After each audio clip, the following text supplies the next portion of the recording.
in today's class we are going to do the past papers of Bravo functions और sketch हमारे पास syllabus में नया include हुआ है तो हम उसके past papers आज डिस्कस करेंगे. These past papers are taken from 4037 which is the syllabus of Ad Maths. तो ये past papers थोड़े से काइंड ऑफ डिफिकल्ट होंगे. आप लोग का वैसे यूजुअली आसान सवाल आने की एक्सपेक्टेशन है, लेकिन अगर मुश्किल भी आ जाए तो आप लोग उसके लिए मेंटली तौर पे रेडी रहो. अच्छा, so I have we have studied the 5 things before sketch. हमारे पास 5 चीजें होती, तो I am going to repeat each and every single thing ताकि हमारे दिमाग में कॉन्सेप्ट क्लियर हो. The first thing was the nature. Curve का नेचर क्या है, मिनिमम मैक्सिमम है हमारे पास. Second we will talk about line of symmetry. Third we will talk about turning point. चौथा Y intercept and fifth are the x intercept. तो हम इसके बारे में डिस्कशन स्टार्ट करेंगे. So let's discuss the first part. This is questions from 17 in your book. The function f is such that 2x square minus 8x plus 5. और आपसे वो कह रहा है कि आप इसको इस फॉर्म के अंदर लिख के दिखाओ. तो इस फॉर्म के अंदर लिखने का हमारे पास सबसे पहला क्या था कि I am going to take 2 as a common, और सिर्फ इन दोनों टर्म में से 2 कॉमन निकाला. तो जब हमने इन 2 को कॉमन निकाला, whenever I am going to take out 2 as a common, तो यहाँ पे हमारे पास बच जाएगा 4x. सिर्फ 2 को कॉमन निकालना है. Reason behind this thing is कि if you observe the completing square form, the completing square form आपके पास किस फॉर्म में होती है, x minus h whole square plus k. तो यहाँ पे जो x लिखा हुआ होता है ये एक अकेला होता है, इसके साथ 1 के अलावा कोई और नंबर नहीं लिखा हुआ होता. So that's why I have taken 2 as an common, और मैंने यहाँ पे 2 को बाहर निकाल के लिख दिया. Once 2 is outside, so now we are going to do the same working. अब हमने क्या किया, इस चीज को सिर्फ ऑब्जर्व करो और इसको ऑब्जर्व करते हुए आगे बढ़ो. So I am only writing these two things. इसको थोड़ी देर के लिए मैं इग्नोर कर रहा हूँ. तो एक्स स्क्वायर माइनस 4x, मैंने आपको सिखाया था कि x के साथ जो भी नंबर लिखा हो वो क्या होता है, डिवाइड बाय 2 होता है. सो डिवाइड बाय 2 करा, एक बार प्लस लिखा, एक बार आपने माइनस लिखा, 4/2 का होल स्क्वायर प्लस 5. अब इन सारी चीजों को आप यहाँ पे लिख सकते हो and then you are going to write 2, और ऐसे आपने इन दोनों चीजों को अब आपने लिख दिया. नाउ अगर सिंप्लीफिकेशन हो सकती है तो आप सिंप्लीफिकेशन करा दो, जैसे कि 2 1 time, 2 2 time, 2 1 time, 2 2 time. So I am going to write 2 का स्क्वायर माइनस 2 का स्क्वायर. तो ये आपने सिंप्लीफिकेशन यहाँ पे करवा दी. नाउ कंप्लीट स्क्वायर फॉर्म मैंने आपको बताया था, we will talking about these two identities, a plus b का whole square, a square plus 2ab plus b square. a minus b square का ये होता है आपके पास a square minus 2ab plus b square. तो ये आइडेंटिटीज थी, ये हमारे पास एक्सपेंड हुआ है. I am going to highlight this form. इसे मैंने हाईलाइट किया, ये एक्सपेंड हुआ है ऑलरेडी. जैसे ही मैं इसे बंद कराऊंगा, ये a हो गया, ये b हो गया, आप इसे बंद कराओगे, so now it is going to become x minus 2 का होल स्क्वायर. ये आपके पास ये तीनों टर्म्स बंद होने के बाद you are only left with a and b. तो मैंने यहाँ पे a एंड b लिख दिया. सही है. अब आप यहाँ पे क्या करोगे, 2 का स्क्वायर लिखा हुआ है, सो आपने 2 का स्क्वायर लिखा, 2 का square is going to be 4, आपने 4 यहाँ पे लिखा. अब 2 इज आउटसाइड, राइट, तो 2 इस वाले ब्रैकेट से ही मल्टीप्लाई होगा और 2 इस वाले ब्रैकेट से ही मल्टीप्लाई होगा. 2 इन दोनों चीजों के साथ मल्टीप्लाई होगा. सो जब 2 मल्टीप्लाई हुआ इन दोनों चीजों के साथ, so then it is going to become 2, and this will become x minus 2 whole square, and 2 multiply 4, that is going to become negative 8 plus 5. ये इस तरह से हो जाएगा, and after all this is going to become 2x minus 2 whole square minus 8 plus 5. ये आपके पास -3 आ जाएगा. तो आपने इस फॉर्म के जैसे करके दिखा दिया, and that's how you got how many marks. You got 2 marks for this particular part. अब आगे बढ़ते हैं towards the next part. Next वाले पार्ट में हमसे बोला गया है कि आप बी वाले पार्ट में स्केच बना के दिखाओ. मैंने आपको फोर्थ वाली टाइप कराई थी for this particular kind, whenever there is no term of x. तो मैंने आपको बताया था कि जब भी आपके पास एक्स के साथ कोई भी टर्म ना हो, तो सबसे पहले आप यहाँ पे अगर आपको नेचर का आइडेंटिफिकेशन करनी है, मैं यहाँ पे सारे स्टेप्स लिखूंगा.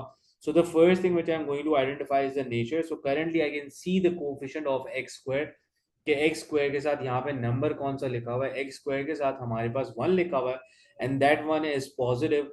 So the curve is going to be minimum, और ये आपके पास जो कर्व बनेगा ये आपके पास बनेगा स्माइली फेस. ये पहली बात आपको पता चल गई. दूसरी बात मैंने आपको बताया था कि when there is no term of x, तो इसका मतलब था कि एच की वैल्यू 0 है, और लाइन ऑफ सिमेट्री की इक्वेशन होती थी x equals to h, so that is going to become x equals to 0. ये आपके पास आ जाएगी लाइन ऑफ सिमेट्री. ये आपके पास आ गई लाइन ऑफ सिमेट्री, यहाँ पे आपने इस तरह से निकाल ली.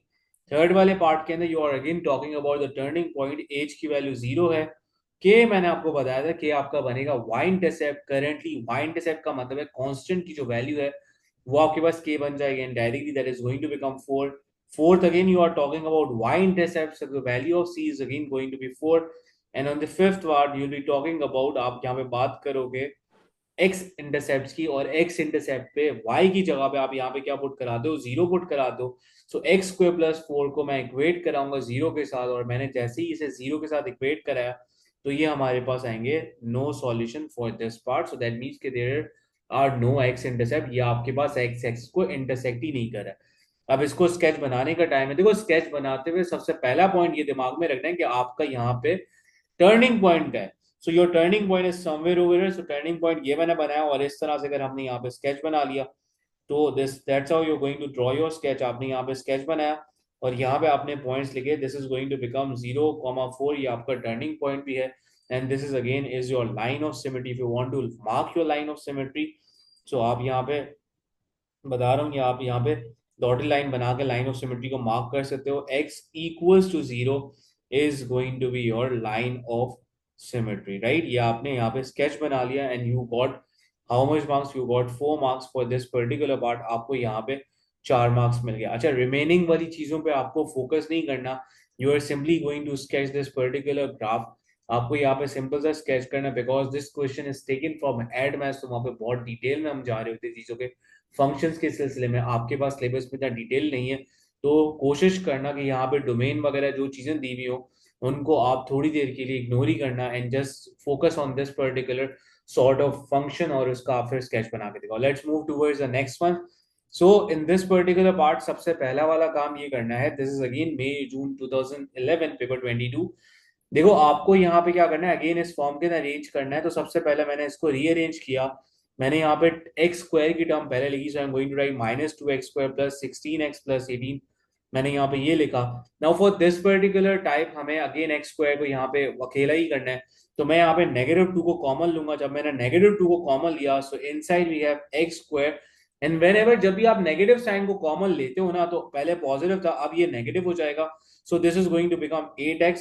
ये आपने यहाँ पे कॉमन निकाले. Now after taking out the common, आपने एक और काम करना है कि जो भी चीज x के साथ लिखी हुई है उसे आपने डिवाइड बाय 2 करना है.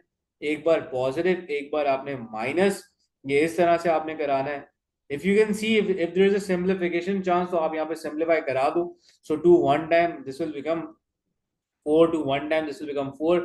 And this is finally going to become, ये आपके पास हो जाएगा -2, और मैं लिख सकता हूँ यहाँ पे एक्स स्क्वायर -8x+4 का स्क्वायर -4 का square, and then you have brackets around it. So आपने अगेन यहाँ पे देखा कि यहाँ पे हमारे पास ये एक्सपेंडेड फॉर्म के अंदर ऑलरेडी गिवन है. Now because there is a negative sign, बच्चे मिस्टेक अक्सर ये करते हैं. देखो, यहाँ पे अगर नेगेटिव का साइन लिखा हुआ है, सो ये नेगेटिव का साइन हमारे पास इस तरह से आएगा कि ए ये रहा हमारे पास, बी ये रहा. So I am going to just close it down into x-4 का होल स्क्वायर. अगर यहाँ नेगेटिव है तो यहाँ भी नेगेटिव आएगा. अगर ये पॉजिटिव होता तो ये भी पॉजिटिव है. This is always going to be positive. ये तो पॉजिटिव ही होता है हमेशा से. अब 4 का स्क्वायर, काफी बच्चे पूछते हैं ये 4 का स्क्वायर, ये देखो ये लिखा आपने, going to become 16 +8.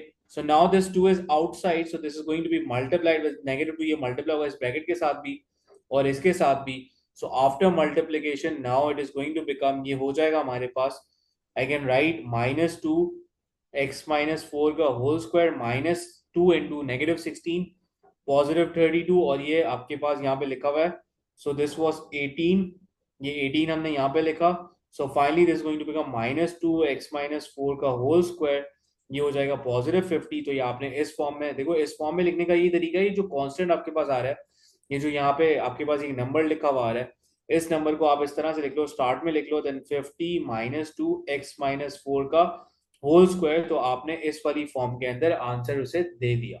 So you got how many marks, you got 3 marks for this particular part. अब नेक्स्ट वाले पार्ट में इसी पार्ट का आपको बनाना है स्केच. अब जब आपको स्केच बनाना है तो स्केच के लिए आप क्या करोगे, स्केच के लिए you need this form. So I am going to write this form now. y is equals to -2x-4 का whole square +50. So now I have this information. सही है. और सबसे पहले तो उसने पूछा है कि write down the coordinates of the stationary point. So कभी भी आप इस फॉर्म में करो, so please do not forget to write this thing. आप इसकी जर्नल फॉर्म एक लिख दो, उससे आपको बहुत आइडेंटिफाई हो जाएगा कि चीजें किस वे में जा रही हैं. स्टेशनरी पॉइंट का मतलब होता है, आपको यहाँ पे कोऑर्डिनेट्स लिख लें. So currently I can see the value of h is going to be 4. Why it is 4? देखो यहाँ पे भी नेगेटिव है, यहाँ पे भी नेगेटिव है। मैंने बताया था कि अगर दोनों पे नेगेटिव का साइन होगा so that is going to become, या आपके पास यहाँ पे क्या हो जाएगा, पॉजिटिव हो जाएगा, और के की वैल्यू हमारे पास क्या हो जाएगी, 50 हो जाएगी। अगर यहाँ पे लेट सपोज पॉजिटिव का साइन होता so then I am suppose to write a negative sign. अगर दोनों का साइन एग्जैक्टली सेम है तो इसका मतलब है ये हमारे पास पॉजिटिव, तो coordinates are going to become 4,50। ये हमारे पास हमारे स्टेशनरी या टर्निंग या वर्टेक्स या मैक्सिमम पॉइंट, ये हमारे पास उसके कोऑर्डिनेट्स आ गए। अब नेक्स्ट वाले पार्ट में we are suppose to sketch. अब जरा स्केच बनाते हैं। स्केच के लिए again I need this form, तो ये वाली फॉर्म बहुत काम आएगी। और स्केच के लिए मैं कुछ इंफॉर्मेशन यहाँ पे निकाल देता हूँ। सबसे पहले nature, the value if A is -2 that means ये हमारे पास नेगेटिव आ रहा है, सो ये मैक्सिमम बनेगा, और मैक्सिमम का मतलब है ये बनेगा सेट फेस। तो ये हमने बनाया। सेकंड वाले पार्ट के अंदर x equals to h is line of symmetry, so currently line of symmetry is going to be x equals to 4। ये हमारी लाइन ऑफ सिमेट्री हो जाएगी। यहाँ पे मैं लिख देता हूँ लाइन ऑफ सिमेट्री, ये लिखा। थर्ड वाले पॉइंट के अंदर टर्निंग पॉइंट मैं डायरेक्टली लिखा हूँ 4,50। फोर्थ वाले पार्ट के अंदर y intercept, we are going to just write down the y intercept by looking at this particular part. हमारे पास ओरिजिनल इक्वेशन से y इंटरसेप्ट आता है। सो करंटली जो c की वैल्यू आ रही है हमारे पास that is 18। And for fifth part we are talking about x intercept. So because I need the original equation right now, तो मैं ओरिजिनल इक्वेशन लिखता हूँ y इज इक्वल्स टू 18 और plus 16x, then you have -2x²। So ये आपके पास था। मैं थोड़ा थोड़ा सा रीअरेंज अगर करूं तो -2x² plus 16x plus 18। So the value of a right now is -2, the value of b is 16, the value of c is 18। हम यहाँ पे डायरेक्टली कैलकुलेटर यूज करेंगे। जैसे ही हमने कैलकुलेटर यूज किया, और मैं इसका एक वो बना के वीडियो वगैरह बना के भी आप लोगों को शो कर दूंगा कि how you are going to use the calculator for x intercept -2। आपने यहाँ पे डायरेक्टली सारी वैल्यू पुट करनी है। And so this is going to become, आपके पास यहाँ पे दो इसके x इंटरसेप्ट आएंगे। मैं एक बार वापस से निकालता हूँ। सो यू हैव -2, ये आपके पास लिखा हुआ था, and then you have +16, and then you have आपके पास यहाँ पे था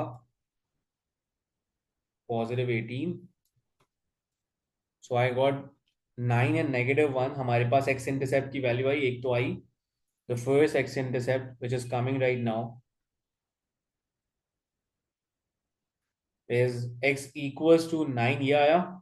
और दूसरा हमारे पास आया x equals to -1। So these are the x intercept जो हमारे पास यहाँ पे निकल के आ गए।